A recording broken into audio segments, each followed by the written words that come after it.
दिनै बड'लेण्ड मुलुगसोलोंसालिनि बर' बिफाना सानसेनि हाबाफारिजों 18 मे बर' बिजों सानखौ गाजा गोमजायै खुंफुंलाङो।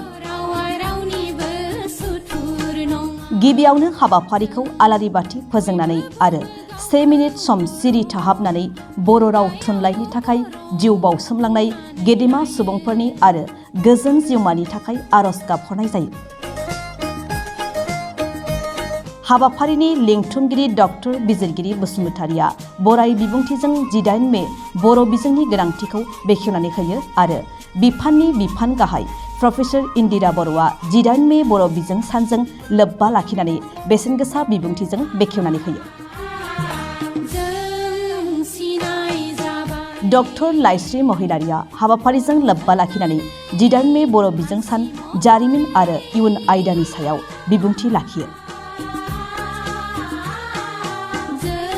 बर' बिफाननि फरायसा खन्थाइ बसुमतारिया हाबाफारिजों लोब्बा लाखिनानै गाव सुजुनाय दोंसे खन्थाइ आवरायो आरो गुबुन फरायसा आरो संजितगिरिफोरा हाबाफारिजों लोब्बा लाखिनानै गावबा गावनि बिबुंथि लाखियो।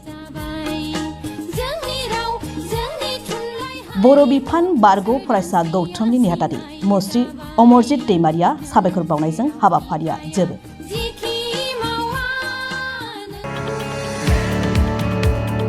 क'क्राझारनि CITआव सोलोंथाइ लानो गोसो जानाय फरायसाफोरनि थाखाय मोनसे फोसावथाय।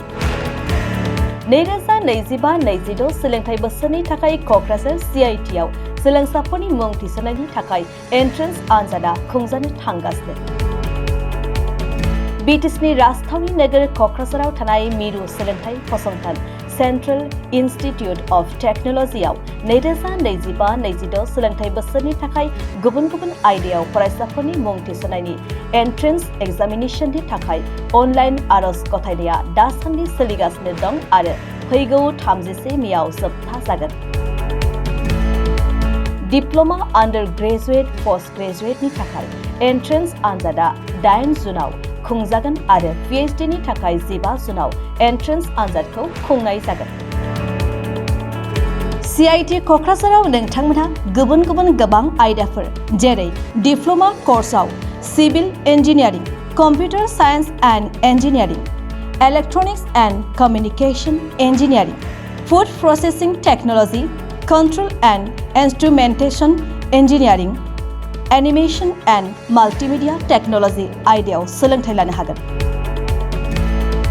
बेचलर अफ टेक्न'लजि कर्सआव civil engineering, computer science and engineering, electronics and communication engineering, food engineering and technology, instrumentation engineering आयदायाव सोलोंथाइ लानो हागोन। बेचलर अफ डिजाइनिं कर्सआव माल्टिमिडिया कमिउनिकेशन एन्ड डिजाइन आयदायाव सोलोंथाइ लानो हागोन।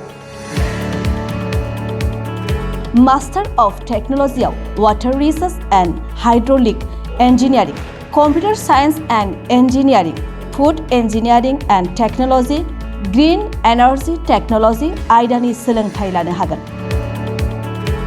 मास्टार अफ डिजाइनिं कर्सआव माल्टिमिडिया कमिउनिकेशन एन्ड डिजाइननि सोलोंथाइ लानो हागोन।